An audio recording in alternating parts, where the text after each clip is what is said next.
Claude is an AI assistant made by a company called Anthropic. If you've used ChatGPT or any chatbot, you already know the basic idea. You type in natural language and it answers, writes, and builds things for you. Now, Claude's reputation comes down to three things. It writes like a human, it's excellent with your documents and files, and it's built for real work instead of just quick answers. And if you're coming from ChatGPT, later in this video, I'll show you how Claude can import what ChatGPT already knows about you. One thing before we start, I'll use one example throughout this whole video, a small handmade candle shop. And I have one request. Don't copy my example. It's just a demo concept for this video. Run every prompt through your topic instead, whether that's a newsletter, a job search, or schoolwork. You'll learn 10 times faster by doing something that you actually care about. So let's get you started on a free account. Okay, so first go to Claude AI in your browser or use the link in the description below. That'll take you to this login/signup page. So go ahead and either sign up with Google or use your email to create a free account. Then go ahead and walk through whatever onboarding steps they present to you. So here, mine says, let's create your account.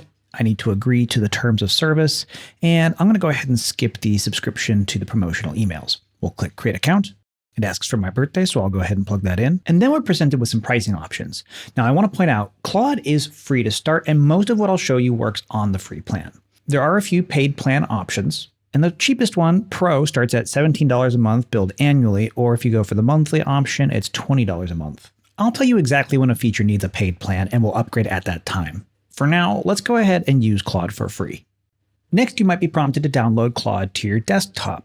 For this video though, we're just going to get started in the browser and I'll show you how to download the app later. So I'll go ahead and just click skip. Here you get an option to opt in to help improve the AI models by allowing your chats and coding sessions to train and improve Anthropic's models, or you can opt out. This is a personal preference. I'm not going to tell you which one to choose, but for me, I value my privacy. So I'm going to go ahead and toggle this off and then click continue. It'll ask for your name. So go ahead and tell it. Then tell it what kind of work you do. I'll say marketing. Answer any follow-up questions, or you can click I have my own topic to skip straight to the dashboard. All right, and we're in. Welcome to Claude. Now, I want to point out this is how Claude looks while I'm recording today. But software like this changes all the time. So a button might move, the design might change, or they could even release new features by the time you're watching. That's true for the onboarding flow we just did also. So follow the concept I'm presenting here instead of the exact screenshot. The platform itself is incredibly intuitive, so you'll figure out the interface in just a few minutes of using it. Let's go straight to the skill that determines everything: how you ask Claude for things. You've probably heard the term prompt. What is that? A prompt is just the message you send to Claude or any other AI. And the difference between a bad prompt and a good one is the difference between a useless answer and the one that feels like magic. Let me show you. Let's start with a weak prompt. Write a product description for a candle. To send your prompt, you can click the orange send message button or just hit return on your keyboard. All right, so this is the result we got back, and it's fine. It's a little generic, and that's because Claude knows nothing about what we're selling or who we're selling to. So watch what happens with what I call the three-part prompt. That includes context, task, and format. Here's a stronger prompt. I'll say, I run a small handmade candle shop called Amberlight. Our candles are soy wax, hand poured, with natural scents like cedar and sea salt. Our customers care about cozy homes and natural ingredients. Write a product description for our new autumn cabin candle. Give it a warm and personal tone, under 100 words, end with one short sentence that makes you want to light it tonight. And we'll send that. All right, let's read this result out loud because it has a completely different feeling. Autumn cabin. Picture this: wool socks, a crackling fire, leaves tumbling past the window. Autumn cabin brings that feeling home. Warm cedar wood and soft spice, layered with a whisper of wood smoke, all poured by hand into natural soy wax. No harsh chemicals, just simple, honest scent that fills the room slowly and gently. It's the candle we reach for when the air turns crisp and the couch calls your name. Light it tonight. The cabin's waiting. All right, this is the exact same Claude. The only thing that changed is what I gave it. The context is who you are and what you're working with. The task is exactly what you want, and the format is how you want it: the length, the tone, and the structure. And here's something you need to know right now because it's true for this entire video. If you type my exact prompt, you will not get my exact answer. AI gives a different result every time, even for the same question. And that's completely normal. So don't chase my exact results. Take the pattern I'm demonstrating here, put your own topic in, and judge what you get back. Now, that leads us to the second crucial habit.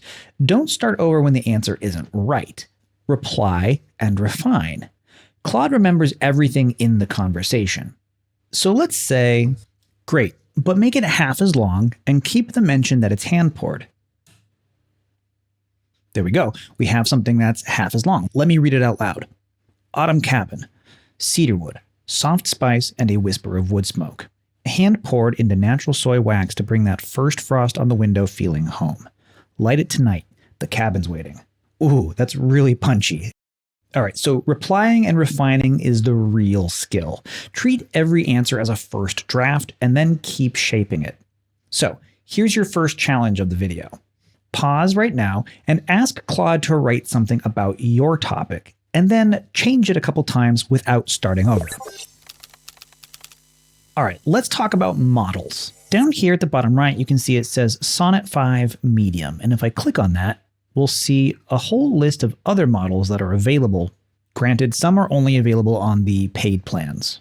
The model is the brain answering you. The names and version numbers change all the time, so here's the only pattern you need to know.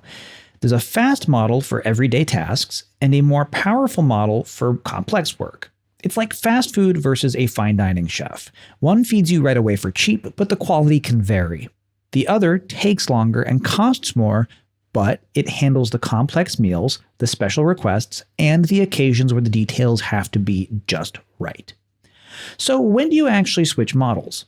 The default is right for everyday work. Move up to a more powerful model when the job is big or the result really matters, like analyzing a long contract, writing something important, or planning a complex project. Move down to the fast model when you're firing off lots of small questions and speed matters more than polish. You can switch at any time, even in the middle of a conversation.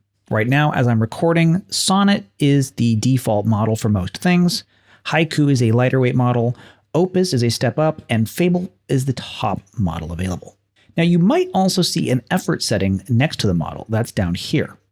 It controls how long Claude thinks before it answers.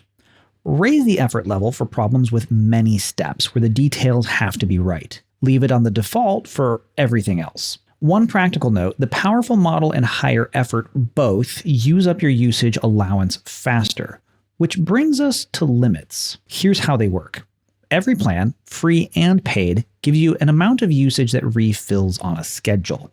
If you ever hit the limit, nothing is broken and nothing is lost. You just wait for the reset, or you upgrade if it keeps happening. My advice is to start free and then upgrade on the day the limit starts to annoy you.